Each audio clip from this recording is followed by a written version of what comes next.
तथा सारे बच्चों को और आए हुए अतिथि और पुलिस कैडेट्स को सबको मेरी तरफ से नमस्कार। मैं एक छोटा सा आपको इस ऑटिज्म स्वाधीनता के बारे में ब्रीफ डिस्कशन देना चाह रहा हूँ। ऑटिज्म जो है मस्तिष्क के विकास के दौरान होने वाला विकार है जो व्यक्ति के सामाजिक व्यवहार और संपर्क को प्रभावित करता है। इसे हिंदी में आत्मविरोध, नार्सिसिज्म या स्वपरायणता, सेल्फिशनेस भी कहते हैं।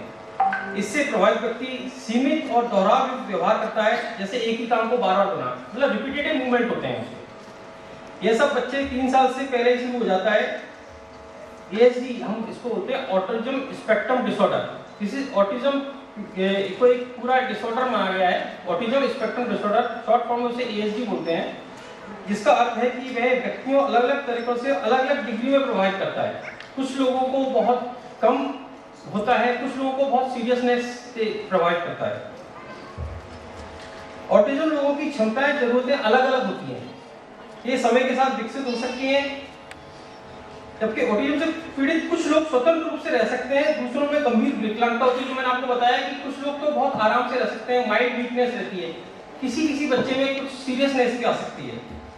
इन बच्चों को हमें जीवन भर देखभाल और सहायता की आवश्यकता होती है। जैसा कि अभी बताया कि they need empathy, not sympathy. Autism का अक्सर शिक्षा और रोजगार पर के अवसरों पर भी प्रभाव पड़ता है। इसके अलावा देखभाल और सहायता प्रदान करने वाले परिवार की मांग महत्वपूर्ण हो सकती है। जो पेरेंट्स ऐसे बच्चों को देखभाल कर रहे हैं उनके लिए भी ये थोड़ा सा कष्टकारक होता है, लेकिन सामाजिक दृष्टिकोण, स्थानीय और राष्ट्रीय अधिकारियों द्वारा प्रदान की जाने वाली सहायता का स्तर आत्मकेंद्रित लोगों के जीवन की गुणवत्ता का निर्धारण करने में महत्वपूर्ण कारक है। ऑटिज्म से पीड़ित लोगों में अक्सर सहन होने वाली स्थितियां होती हैं, जिसमें मृति, अवसाद, चिंता, ध्यान, एपिलेप्सी, इस टाइप की बीमारियां भी हो सकती हैं। ऑटिज्म एक मानसिक रोग है जिसके लक्षण जन्म से ही या बाल्यावस्था से नजर आने लगते हैं, लेकिन बच्चों में रोग, इसका विकास अन्य बच्चों के अपेक्षा असामान्य होता है। ये इनके लक्षण जन्म से ही होते हैं, लेकिन कई बार हमें मालूम नहीं पड़ता, तो हमें थोड़ा सा लेट डायग्नोसिस होता है ऐसे बच्चों का। इसके कई कारण हो सकते हैं। मस्तिष्क की गतिविधियों में असामान्यता होना, मस्तिष्क के रसायनों की असमानता, जन्म से पहले बच्चे का विकास सही रूप से ना हो पाना। ऑटिज्म एक आनुवंशिक कारण भी रखता है, लेकिन इसका जो आनुवंशिक है वो मल्टी जीन इंटरेक्शन है, इसमें कई कारण हो सकते हैं। जो पहले लोगों का एक भ्रम था कि मीजल्स और खसरा, रूबेला वैक्सीन के कारण ऑटिज्म हो जाता है, या कोई हम वैक्सीन लगाते हैं उससे ऑटिज्म होता है, ये बिल्कुल गलत है। दुनिया में 100 में से 1 बच्चे को ऑटिज्म है, जो दिन-दिन बढ़ता जा रहा है। और ये अपनी कोरोना महामारी के बाद से, क्योंकि बच्चे केवल घर पर ही रहे हैं, तो ये भी एक बहुत बड़ा कारण रहा है कि ऑटिज्म का प्रेवलेंस बढ़ा है। पुरुष और महिला का अनुपात देखें तो 3 से 4 मेल में ज्यादा होता है महिला के। लक्षण हमको सबको पता है कि वो बार-बार रिपीटेड मूवमेंट करते हैं, कुछ असामान्य सी परिस्थितियों को नमस्ता है जिसमें औरों से भावनात्मक लगाव नहीं होता। बीमारी से ग्रसित लोगों को अपनी ही दुनिया होती है, साथ ही समझने और बोलने संबंधी समस्या भी होती है। इनके सीखने की क्षमता भी कम होती है। ऑटिज्म के आरंभिक लक्षण 1 से 3 वर्ष की उम्र में दिखने शुरू होते हैं, लेकिन आमतौर पर बच्चा छोटा होता है या मानकर माता पिता इस बात को नहीं समझ पाते।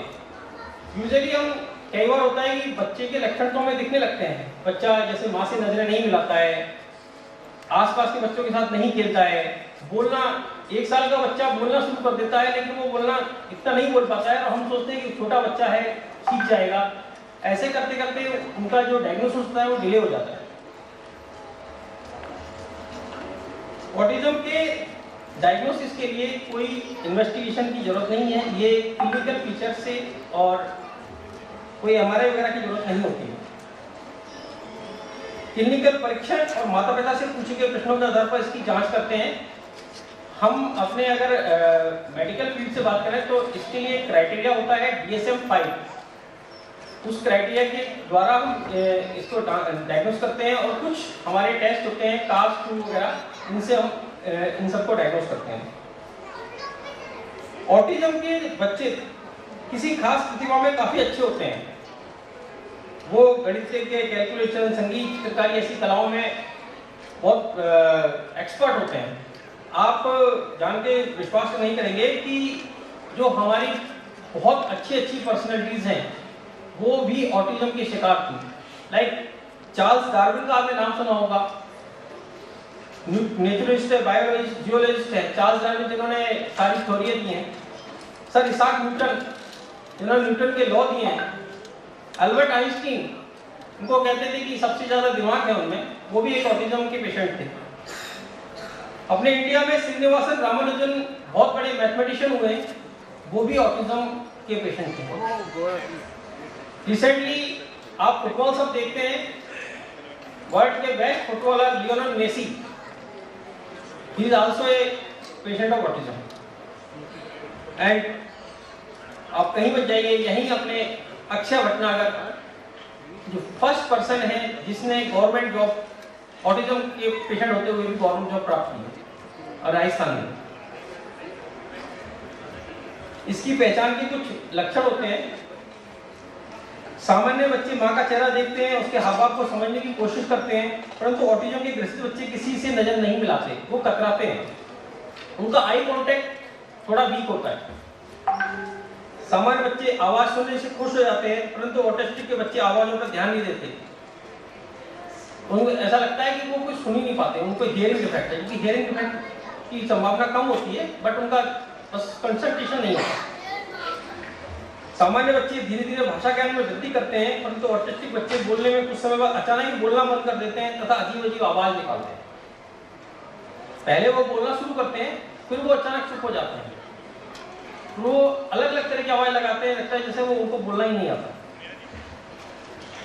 सामान्य बच्चे माँ के दूर होने पर या अनजान लोगों से मिलने पर परेशान हो जाते हैं, परंतु ऑटिस्टिक बच्चे किसी भी के आने जाने से परेशान नहीं होते। वो अपने आप में सेल्फ रहते हैं, उनको ना किसी का डर होता है, ना किसी से वो होता है। और कोई बच्चे तकलीफ के प्रति कोई क्रिया नहीं करते।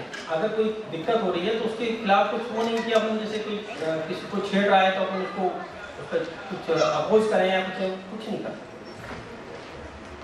सामान्य बच्चे करीब लोगों को पहचानते हैं, उनसे मिलने में मुस्कुराते हैं। ऑटिस्टिक बच्चे कोशिश करने में भी किसी से बात नहीं करते, जैसे ही अपनी किसी दुनिया में खोए रहते हैं। ऑटिस्टिक बच्चे एक ही वस्तु के कार्य में उलझे रहते हैं, अजीब क्रियाओं को बार बार दोहराते हैं, आगे पीछे हिलना, हाथ पे हिलाते रहना। तो जैसे कोई बच्चा एक काम ही कर रहा है तो वो एक ही काम करता रहता है। अगर उसके पैटर्न में हमने थोड़ा सा भी बदलाव करने की कोशिश की तो वो रिटेलिएट करता है। ये एक ऑटिज्म के बच्चे की बहुत बड़ी पहचान है। ऑटिस्टिक बच्चे अन्य बच्चों की तरह काल्पनिक खेल नहीं खेल पाते, खेलने की बजाय खिलौनों को सूंघते या चाटते रहते हैं। अगर हम लोग खिलौना लाके देते हैं तो वो बस उसको देखते रहेंगे या कुछ उसका वैसे सब खेलने नहीं करेंगे। ऑटिस्टिक बच्चे बदलाव को बर्दाश्त नहीं कर पाते, वे अपने क्रियाकलापों को नियमानुसार ही करना चाहते हैं।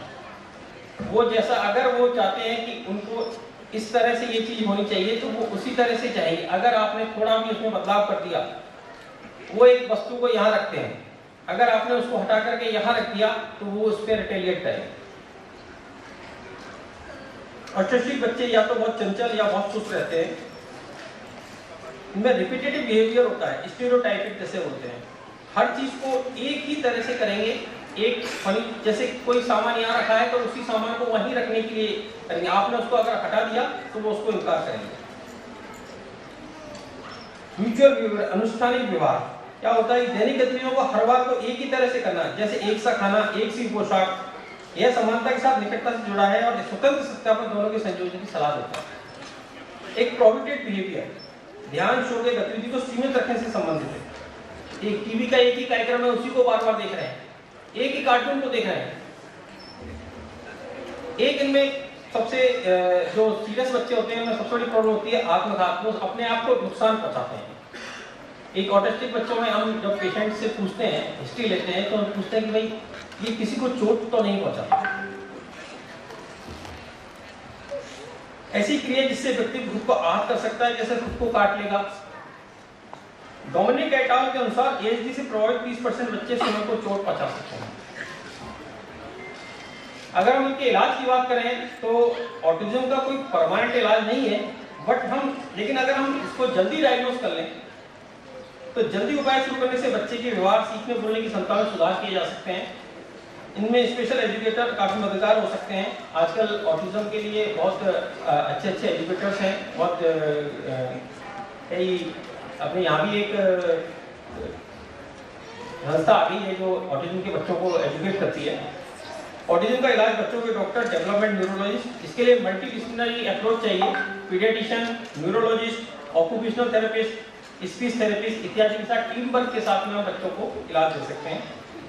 कुछ दवाएं भी बच्चों को दी जाती हैं जो बहुत सीरियस है, जिनको सीजर रहते हैं, एपिलेप्सी रहती है, या बहुत हाइपर एक्टिव बच्चे हैं, उनको हम कुछ फार्माकोलॉजिकल दवाई भी देते हैं।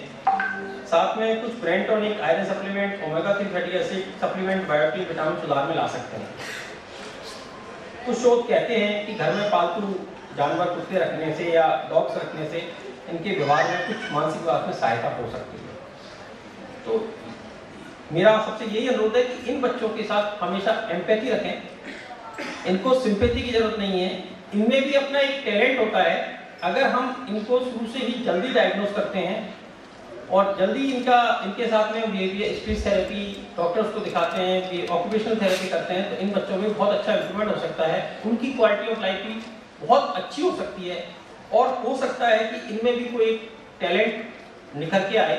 जैसा मैंने आपको बताया, सबसे रिसेंट एग्जांपल लियोनार्ड मेसी, जो वर्ल्ड का बेस्ट फुटबॉलर है, वो भी एक ऑटिस्टिक चाइल्ड है।